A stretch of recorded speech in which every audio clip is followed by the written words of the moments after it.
The following is a selection from the novel Little Women by Louisa May Alcott, presented by ListenToGenius.com, narrated by Matilda Novak. Literary Lessons.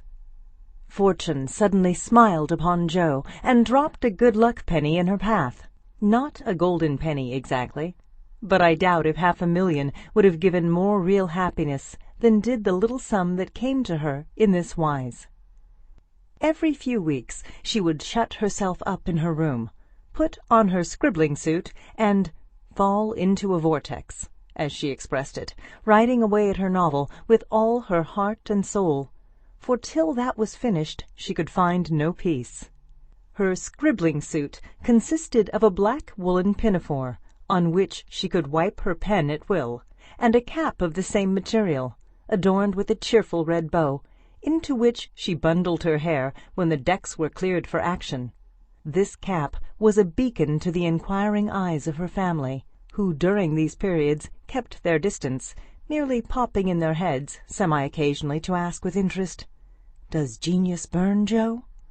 They did not always venture even to ask this question, but took an observation of the cap, and judged accordingly. If this expressive article of dress was drawn low upon the forehead, it was a sign that hard work was going on. In exciting moments it was pushed rakishly askew, and when despair seized the author, it was plucked wholly off and cast upon the floor. At such times the intruder silently withdrew, and not until the red bow was seen gaily erect upon the gifted brow did anyone dare address Jo. She did not think herself a genius by any means, but when the writing fit came on, she gave herself up to it with entire abandon, and led a blissful life, unconscious of want, care, or bad weather, while she sat safe and happy in an imaginary world, full of friends almost as real and dear to her as any in the flesh. Sleep forsook her eyes, meals stood untasted. Day and night were all too short to enjoy the happiness which blessed her only at such times, and made these hours worth living, even if they bore no other fruit. The divine afflatus usually lasted a week or two, and then she emerged from her vortex, hungry, sleepy, cross, or despondent.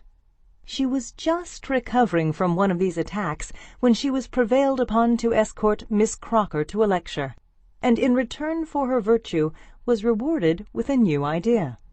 It was a people's course, the lecture on the pyramids, and Jo rather wondered at the choice of such a subject for such an audience, but took it for granted that some great social evil would be remedied, or some great want supplied, by unfolding the glories of the Pharaohs to an audience whose thoughts were busy with the price of coal and flour, and whose lives were spent in trying to solve harder riddles than that of the Sphinx.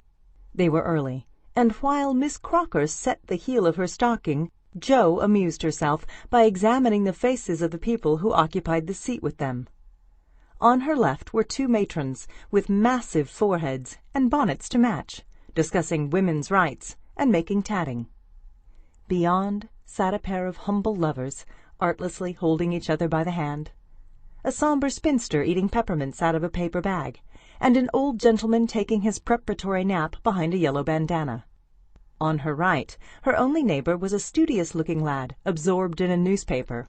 It was a pictorial sheet, and Jo examined the work of the art nearest her, idly wondering what fortuitous concatenation of circumstances needed the melodramatic illustration of an Indian in full war costume, tumbling over a precipice with a wolf at his throat, while two infuriated young gentlemen with unnaturally small feet and big eyes were stabbing each other close by, and a disheveled female was flying away in the background with her mouth wide open.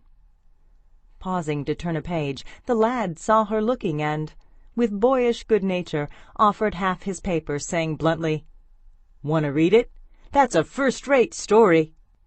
Jo accepted it with a smile, for she had never outgrown her liking for lads, and soon found herself involved in the usual labyrinth of love, mystery, and murder, for the story belonged to that class of light literature in which the passions have a holiday, and when the author's invention fails, A grand catastrophe clears the stage of one half the dramatis personae, leaving the other half to exult over their downfall. "Prime, isn't it?" asked the boy, as her eye went down the last paragraph of her portion. "I think you and I could do as well as that if we tried," returned Joe, amused at his admiration of the trash. "I should think I was a pretty lucky chap if I could. She makes a good living out of such stories, they say." And he pointed to the name of Mrs. S.L.A.N.G. Northbury, under the title of the tale. "Do you know her?" asked Joe, with sudden interest. "No, but I read all her pieces, and I know a fellow who works in the office where this paper is printed." "Do you say she makes a good living out of stories like this?" said Joe, and Joe looked more respectfully at the agitated group and thickly sprinkled exclamation points that adorned the page. "Guess she does. Knows just what folks like, and gets paid well for writing it." Here the lecture began, but Joe heard very little of it, for while Professor Sands was prosing away about Belzoni, Cheops, Scarabaei, and hieroglyphics, she was covertly taking down the address of the paper, and boldly resolving to try for the $100 prize offered in its columns for a sensational story. By the time the lecture ended and the audience awoke, she had built up a splendid fortune for herself, not the first founded on paper, and was already deep in the concoction of her story, being unable to decide whether the duel should come before the elopement or after the murder. She said nothing of her plan at home, but fell to work next day, much to the disquiet of her mother, who always looked a little anxious when genius took to burning. Joe had never tried this style before, contenting herself with very mild romances for the Spread Eagle.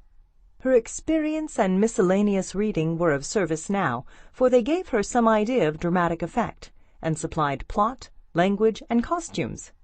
Her story was as full of desperation and despair as her limited acquaintance with these uncomfortable emotions enabled her to make it, and having located it in Lisbon, she wound up with an earthquake as a striking and appropriate denouement.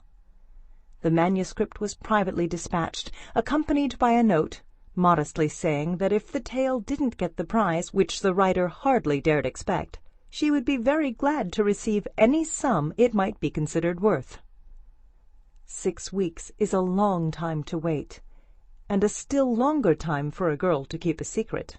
But Joe did both, and was just beginning to give up all hope of ever seeing her manuscript again, when a letter arrived which almost took her breath away, for on opening it, a check for $100 fell into her lap.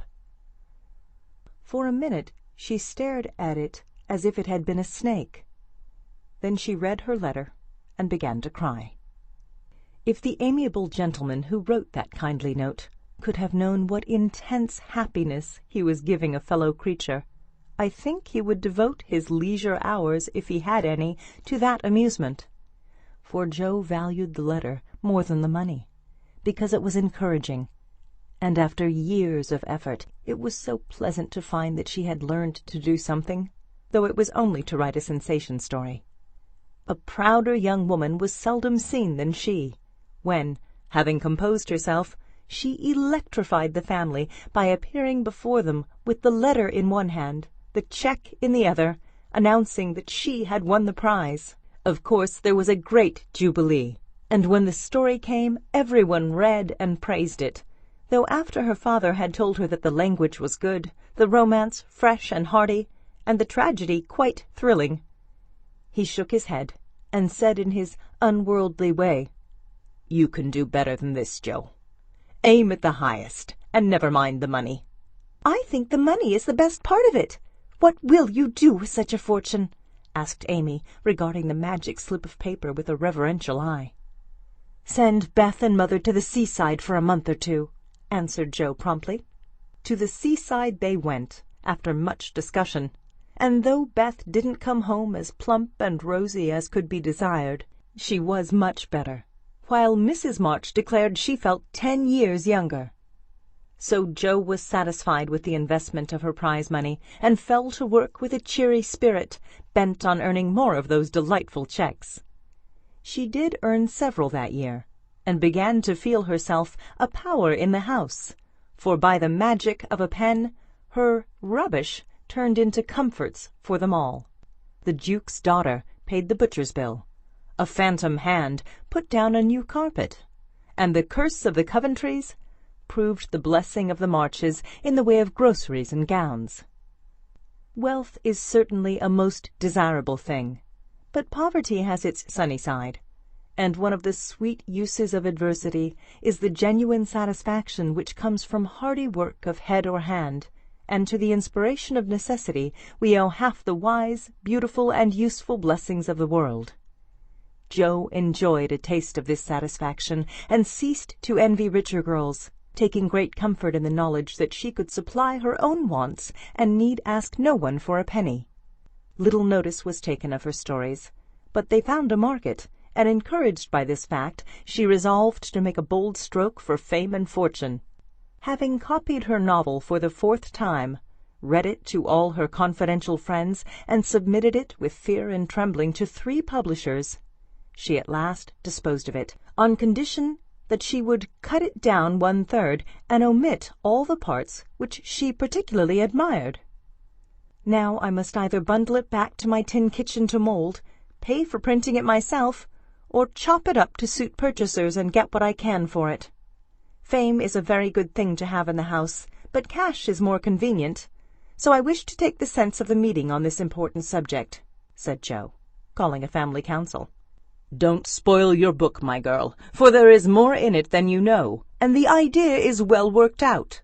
Let it wait and ripen," was her father's advice, and he practiced what he preached, having waited patiently 30 years for fruit of his own to ripen, and being in no haste to gather it even now, when it was sweet and mellow.